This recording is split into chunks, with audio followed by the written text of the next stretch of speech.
कोटड़ा उदयपुर के इस सभागार में बाल आयोग आपके द्वार कार्यक्रम के तहत आयोजित हो रही इस बैठक में मेरे साथ मंच पर विराजमान बाल आयोग के साथी सदस्य राजीव मेघवाल जी, साबू मीना जी, संगीता गर्ग जी, हमारी सदस्य सचिव निर्मला मीना जी, बाल आयोग के समस्त अधिकारीगण, बाल कल्याण समिति के माननीय अध्यक्ष ध्रुव जी, उनके साथ पधारे उनके साथीगण, हमारे यहाँ के एडी मैडम, सामने विराजमान एसडीएम साहब, बीडीओ साहब, सभी विभागों के पधारे हुए अधिकारीगण, स्वयंसेवी संस्थाओं के साथी, सामने विराजमान अभिभावकगण, आंगनबाड़ी की बहनें व विराजमान प्यारे प्यारे बच्चे जो हमारे आने वाले देश का भविष्य है, मीडिया के साथियों, सबसे पहले तो मैं बहुत बहुत धन्यवाद देना चाहूँगी आप सभी प्रशासनिक अधिकारियों को। आपने जो विस्तृत में सारी जानकारी यहाँ पर दी, परंतु हम ये चाहेंगे जिस तरह से वीडियो साहब बता रहे थे कि सीडीपीओ मैम के बारे में बता रहे थे कि ये इतने सक्रिय हैं कि इनकी पूरी टीम कोई बहुत अच्छी संख्या उन्होंने बताई, 2200-2100 जगह इन्होंने सर्वे करवाया, परंतु वीडियो साहब और एसडीएम साहब विराजमान हैं। हम चाहेंगे कि आप इनको ऐसा भी सर्वे करवाएं जिसके अंतर्गत बच्चों को अधिक से अधिक सरकारी योजनाओं का लाभ मिल सके। आपने ये सर्वे करवाया, बहुत अच्छी बात है, परंतु जिस तरह से अभी हमने यहाँ पर कार्यक्रम में पालनहार योजना के तहत बच्चों को जोड़ने का कार्य किया, कई बच्चों से औचक भी पूछा और एसडीएम साहब ने भरोसा दिलाया कि आज ही उनको पालनहार से जोड़ेंगे, सरकार की अन्य योजनाओं से जोड़ेंगे। परंतु अभी सरफराज जी जिस तरह से बता रहे थे कि यहाँ पर आधार कार्ड के हेतु सुविधाएं उपलब्ध नहीं है बनाने हेतु, तो उसके लिए अभी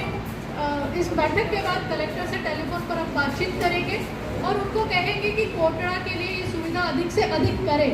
ताकि हमारा प्रत्येक घर में सभी बालक जो हैं वो आधार से जुड़ सकें और सरकार की योजनाओं का लाभ प्राप्त कर सकें। जिस तरह से आप लोग जो सामने विराजमान हैं, अभिभावकगण, यहाँ के स्वयंसेवी संस्थाओं ने जानकारी दी कि यहाँ पर स्कूलों की स्थिति कुछ ठीक नहीं है। सबसे पहले तो मैं धन्यवाद दूंगी कोटड़ा में विराजमान सभी अधिकारियों का, क्योंकि कोटड़ा में कोई की ट्रांसफर पोस्टिंग होती है तो डरने लग जाते हैं। और वीडियो साहब और ये मैडम विराजमान हैं, ये सब बता रहे हैं 3-3, 3.5 साल से ये यहाँ पर हैं, तो मेरे को लगता है कि ये इस जगह को एक तरह से अपने घर जैसा मानने लग गए होंगे।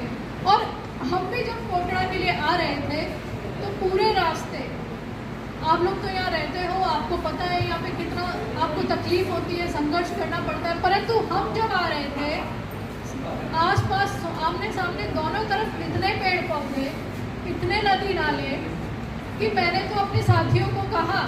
कि कोटड़ा को तो पर्यटन स्थल घोषित कर देना चाहिए, ताकि रोजगार भी मिल पाएगा और इस जगह पे और सुख सुविधाएं बढ़ पाएंगी। तो आपके यहाँ के विधायक महोदय से भी हम बात करेंगे, वो भी इस तरह का प्रस्ताव देवे। और जिस तरह से आप लोग यहाँ पे बता रहे थे कोटड़ा में अपनी और अधिक समस्याओं के बारे में, आने वाला जो बजट है राजस्थान सरकार का, उस बजट के लिए हम भी बाल आयोग की तरफ से आदरणीय मुख्यमंत्री जी को प्रस्ताव देंगे, ताकि हम कोटड़ा को अच्छा तरह से विकसित कर सकें, स्थापित कर सकें, ताकि अभी हमारे साथी को ये भी जानकारी है कि यहाँ से बाहर जो बच्चे जाते हैं वो गुजरात खेती के लिए बच्चों को उपयोग लिया जाता है, क्योंकि बच्चों के जो नन्हे नन्हे हाथ होते हैं कपास की खेती में, उनसे आराम से काम हो पाता है, कम बच्चों को काम भी अधिक करवाया जाता है, आमदनी भी कम दी जाती है, उनका भविष्य भी खराब होता है। तो उन सब चीज़ों को लेकर बाल आयोग बहुत चिंतित है, राजस्थान सरकार बहुत चिंतित है। आवश्यकता है तो बैठकर ये तय करने की, ये विचार करने की और ये सोचने की कि किस तरह से हम इन सब चीज़ों से निजात पा सकें। मुझे खुशी है कि एक स्वयंसेवी संस्था के साथी बता रहे थे कि पिछले से 2 से 3 वर्षों में इसका आंकड़ा कम हुआ है, तो मुझे लगता है कि हम सही दिशा की ओर आगे बढ़ रहे हैं, परंतु आवश्यकता है इस पर और अधिक कार्य करने की,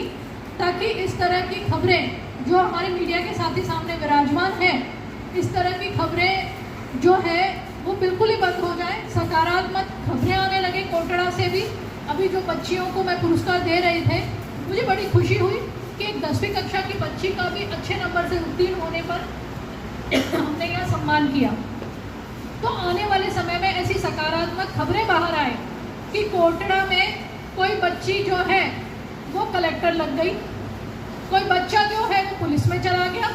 कोई बच्चा जो है वो यहाँ से राजनीति में आगे बढ़ गया, यहाँ ही का जाया जन्मा व्यक्ति बेटा या बेटी विधायक बन गए,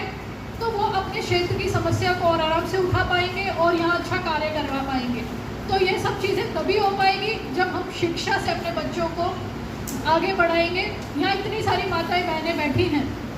इतनी माताएं बहनें विराजमान हैं, मुझे नहीं पता कि आपको मेरी बात समझ आ रही है कि नहीं, आप उतनी समझ पा रहे हो कि नहीं, परंतु मैं चाहूँगी जितने लोग विराजमान हो, यदि आपको मेरी बात समझ आ रही है तो आप यहाँ से ये प्रण लेकर जाएं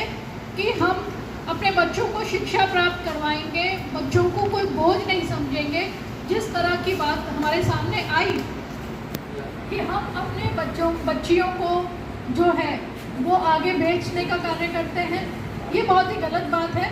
आपकी बेटियां हैं, आप इनको पढ़ाओ लिखाओ आगे बढ़ाओ, ताकि ये आपके परिवार का नाम रोशन करे, आपके समाज का नाम रोशन करे, कोटड़ा का नाम रोशन करे। आप समस्या से समाधान ना करें कि हमने बच्ची को बेचा, 25,000 मिले, 50,000 मिले, 1 लाख मिले, उससे होगा क्या? आपका 1 साल आराम से निकल पाएगा या 3 महीने या 4 महीने, पर बेटी तो हाथ से चली गई ना। आज अपन ने बेटी को जन्म दिया, उसको बड़ा किया, और क्या इसके लिए बड़ा किया कि आज हम ये काम करें? तो मेरा आपसे निवेदन है कि आप कृपया करके बच्ची को बोझ ना समझें और इस तरह की कार्य ना करें, इस तरह का प्रण लेकर यहाँ से जाएं। आप, मुझे खुशी होगी, और आप अपने दोनों हाथ ऊपर कर कर मुझसे वादा करें कि आप जो इस पांडाल में विराजमान हैं वो कम से कम अपने बच्चों को शिक्षा से वंचित नहीं रखेंगे, पढ़ाई कराएंगे, बच्चियों को काम के लिए किसी और जगह पर नहीं भेजेंगे, बच्चियों को अपने से ज़्यादा उम्र के व्यक्ति से विवाह नहीं करवाएंगे और बच्चियों को बेचने का कार्य नहीं करेंगे। दोनों हाथ ऊपर करके मुझसे वादा करें।